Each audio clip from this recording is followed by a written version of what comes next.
Welcome bums to Crash Theories. Today's topic is a free-for-all. Who wins, Saitama, Goku, or Superman? Stay tuned to find out.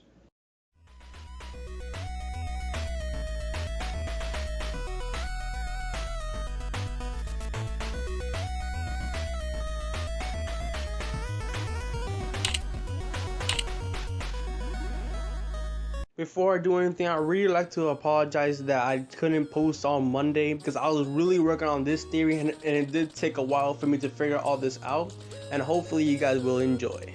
Welcome bums to Crash Theories. Today's topic is a free-for-all. Who wins, Saitama, Goku, or Superman? Stay tuned to find out.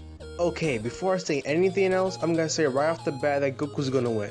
And before you guys start flooding in the comments, I thought I was gonna get flooded anyways. Just hear me out for a second. I already proved in a previous video with science that Goku wins against Superman, so we already know Superman, well, loses. So it's only between Saitama and Superman right now. By the way, the link to that video we write down in the description and check that out. But continuing on, Saitama isn't really as strong as you think. Like, people think he's almighty only because he says he's not using his full power, but that doesn't really mean jack squat.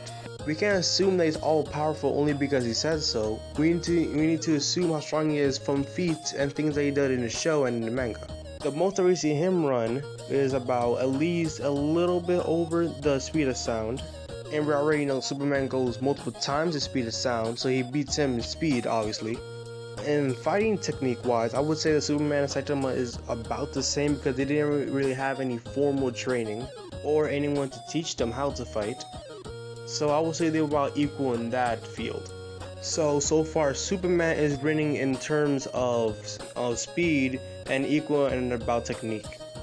But wait, this is a real important part. The number one reason why people think Saitama is all powerful is because he's able to destroy planets. We get the deduction due to the last episode in Onepunch-man when Saitama punched the planet buster beam, whatever it's called, and people assume that Saitama can destroy planets only because of it's called the planet buster and it's able to destroy planets. But there we are all wrong. Let me use here an example. Let's say I were to design a gun that's supposed to be piercing steel. I can't necessarily believe that it's gonna pierce steel until I actually test it. I can say like, hey, this is the steel piercing gun, it could pierce steel. But I'm not necessarily gonna believe that until I actually see it. I can say I'm the strongest man in the universe, but I need to prove exactly I'm the strongest man in the universe. People can't just take my word for it. Now going back to the planet buster beam that Saitama punched off and split the horizons with. Yes, he stopped the planet buster beam with a punch and it said it can destroy planets. We didn't actually see the beam destroy anything. Like, planet buster could be just a name. A gun could be called the Desert Eagle, but not necessarily a Desert Eagle, it's just a name. So we can't assume the power of a weapon only through their name because they haven't seen any proof of the actual power of the beam. So using that to measure his power is out of the question. So as far as I'm concerned, Saitama cannot destroy the Earth or any other planet if he wanted to using his own power alone. And as well, we can't use his dream that he had to deduct how strong he is because that was only a dream, that was all in his head. So you can't assume that was his actual physical power. To find out how strong is Saitama, we need to look deeper into the show and the manga.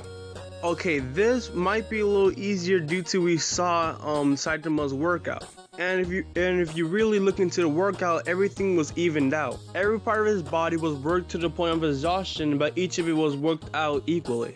With that, we could easily tell how much stronger he is from a regular human. With some research, I actually looked up and it said that the average human can run 15 miles per hour. In the anime, we actually seen Saitama run at the speed of sound. And the speed of sound is 340 miles, 0.29 per hour. So after this, all we need to do is simple division and we can find our answer. After dividing 340 by 15, it adds up to roughly 23. And believe it or not, with that we can tell Saitama's power level. Going back to one of the first episodes of Dragon Ball Z, the average power level for a human was 5 due to Brad scanning a human and the number being 5. So after this, all we need to do is simple multiplication, we can find Saitama's power level. And 23 multiplied by 15 would equal to 115. So with that, science actually proves that Saitama's power level is 115. I proved in my past video, Goku vs Superman, which again will be down in the description, that's Superman's power level is 14,800. And again, with simple division, it is found that he is about 129 times stronger than Saitama. Meaning, yes, so far Superman can beat Saitama. Hell, even Yamcha can beat Saitama.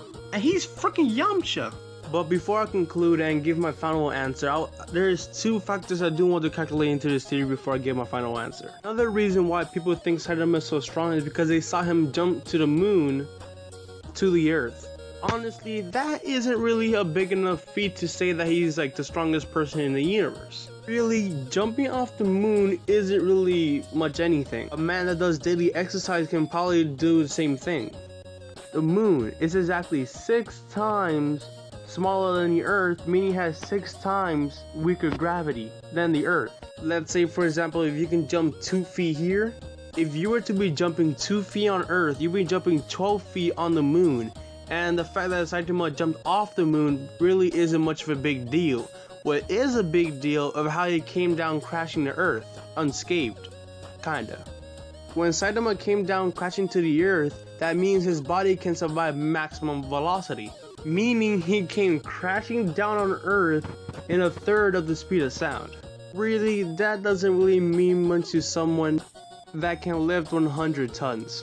Honestly, the biggest feat I seen Saitama do was ignite the hydrogen in the air enough to ignite his fist. Meaning that he's been punching in speeds of 25,000 miles per hour, which was shown in the beginning of the opening. And that isn't really gonna do much to someone that can pull the earth. So, in general, to strongest to weakest is Goku, Superman, then Saitama. Like and smash that subscribe button down below if you want more videos like this, and follow me on Twitter. The link to that will be down in the description to stay updated of these videos. See you guys next time on Friday.